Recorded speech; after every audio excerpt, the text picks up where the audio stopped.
7, 6, 5, 4, 3, 2, 1. You'll never have the sacred stone.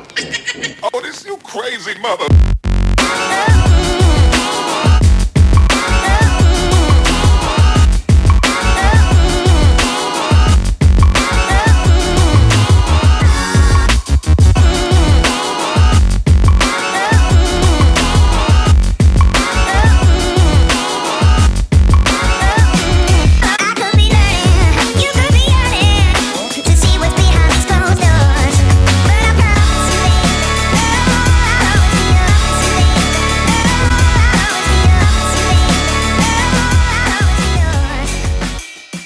Salut, aujourd'hui je vais commencer une nouvelle playlist sur les vidéos, ça va être matériel et astuces.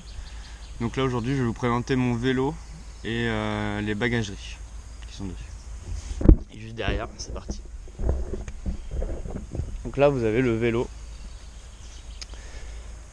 qui est en état pour rouler. Donc tout est fermé, tout est bien attaché. Tac.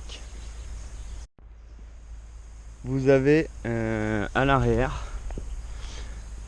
deux sacoches 35 litres Ortlieb imperméables. C'est les meilleures du marché, du moins les plus grosses.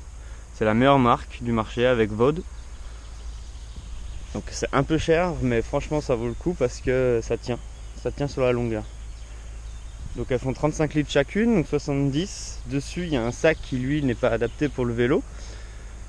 C'est un sac de Trek, de Decathlon, mais qui a l'avantage de m'avoir coûté que 40 €. Alors que le sac adapté Ortlieb est à 80 ou 100 €. Donc celui-là il fait 70 litres aussi. Donc ce qui veut dire qu'à l'arrière j'ai 140 litres. Ce qui est énorme. Ensuite à l'avant j'ai récupéré les deux sacoches pour mon premier voyage. Donc c'est deux sacoches Decathlon de 20 litres chacune. Et alors celles-ci elles sont pas top parce qu'elles se déforment. Ouais, normalement ça c'est droit.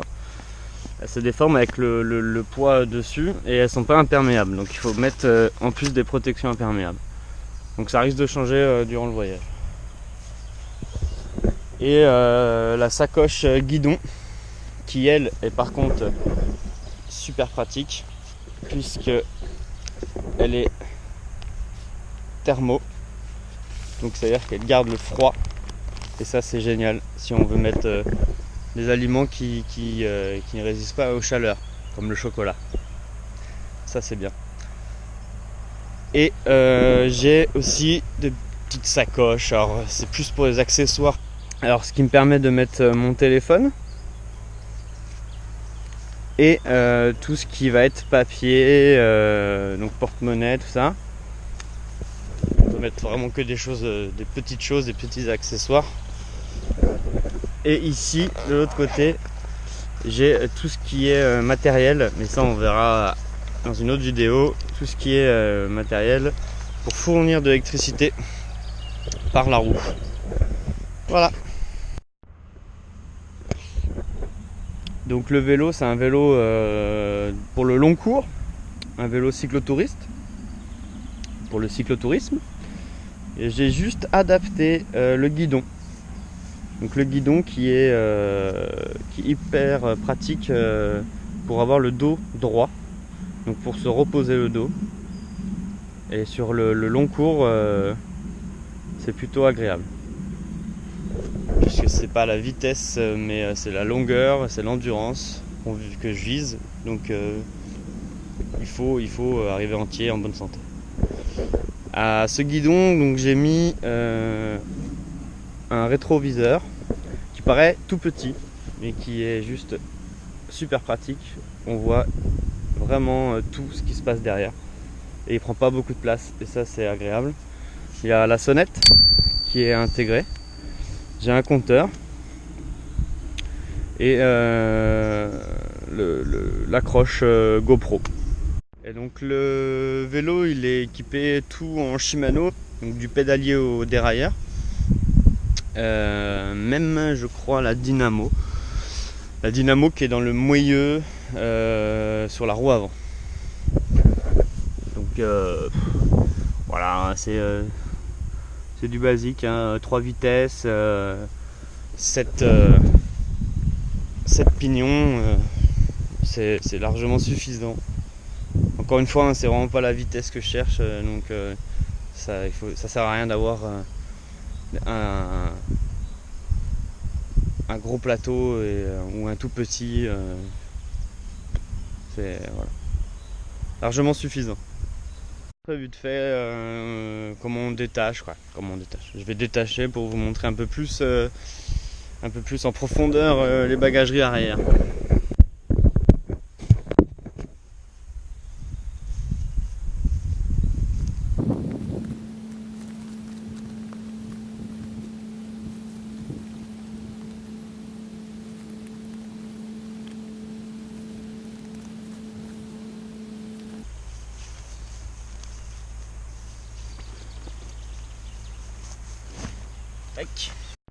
Donc voilà, si vous utilisez des tendeurs pour mettre la bagagerie ou quoi que ce soit sur le porte-bagages, je vous conseille de trouver une solution assez simple comme moi, et donc essayez toutes les solutions que vous pouvez voir pour que ce soit assez facile, assez rapide à détacher, parce que tous les jours, si vous devez mettre 20 minutes à attacher et détacher, vous allez péter un câble.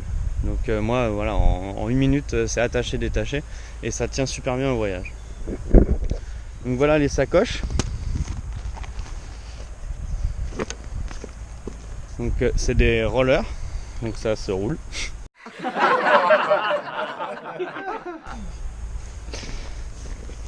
Bon, à une main ça va pas être très pratique, mais en fait voilà, on les roule comme ça.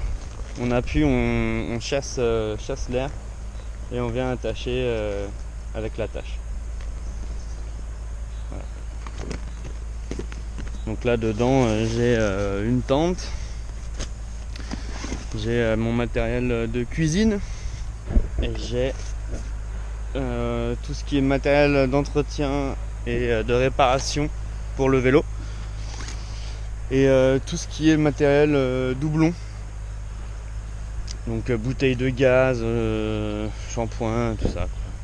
Shampoing non, mais tout ce que j'ai pas besoin pour les premiers mois, mais que j'aurai besoin plus tard. Donc voilà.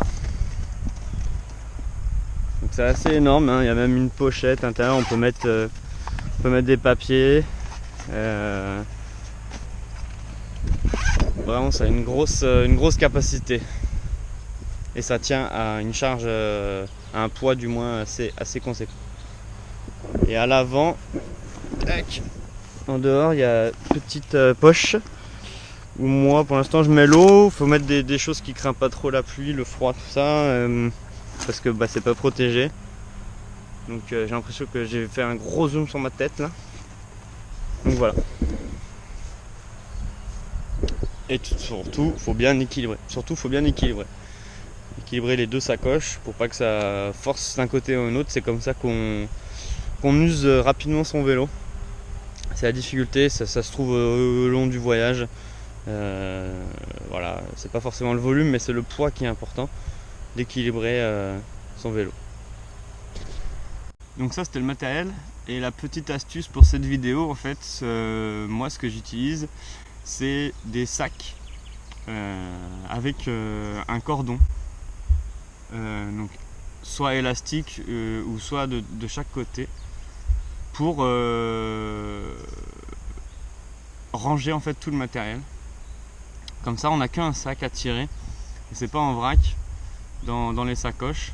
Et j'essaye de faire donc un sac pour chaque chose. Donc pour les ustensiles de cuisine, tout ce qui est côté cuisine en fait, parce que c'est très rapide, hein. C'est une assiette, une casserole, la cafetière et un verre, et le gaz, voilà. Un sac pour tout ce qui va être entretien du corps, donc savon, coton-tige, brosse à dents, dentifrice, tout ça. Et donc voilà, chaque sac a son... En fait c'est une espèce de maison quoi. Vraiment, c'est une maison qu'on reconstruit. Chaque sac est une pièce de maison. Et donc beaucoup utilisent des sacs en plastique style sac de congélation. Et en fait le problème c'est que bon, si vous partez une semaine ça va le faire. Mais si vous partez plusieurs mois, à force de les ranger, manipuler, qu'ils soient au contact, qu'ils se frottent, ça va percer et il faudra les changer régulièrement. Donc c'est pas top. Là vraiment, ça c'est génial parce que ça peut se fermer et ça résiste au choc et au temps. Donc voilà, moi toutes mes affaires sont dans chaque pièce, dans chaque sac. Donc voilà, donc dans le sac, il y a une pompe. Alors pourquoi une si grosse pompe? Vous le saurez plus tard. Un siège pour se poser. Un sac à dos qui va être utile pour le voyage pour deux raisons. Linge sale et quand je vais aller en ville pour transporter, donc quand j'aurai posé le vélo quelque part, pour transporter tout ce que j'ai besoin. Sac hygiène, sac linge chaussettes caleçon, protection du sac, hamac, super pour se détendre, petite veste pour le froid, sac lumière, donc frontal et pour la tente, oreiller pour la petite tête, drap de soie, 5 linge propre, radio,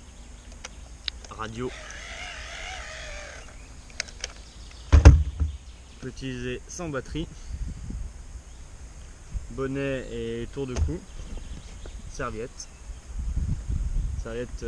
qui sèche très rapidement, microfibre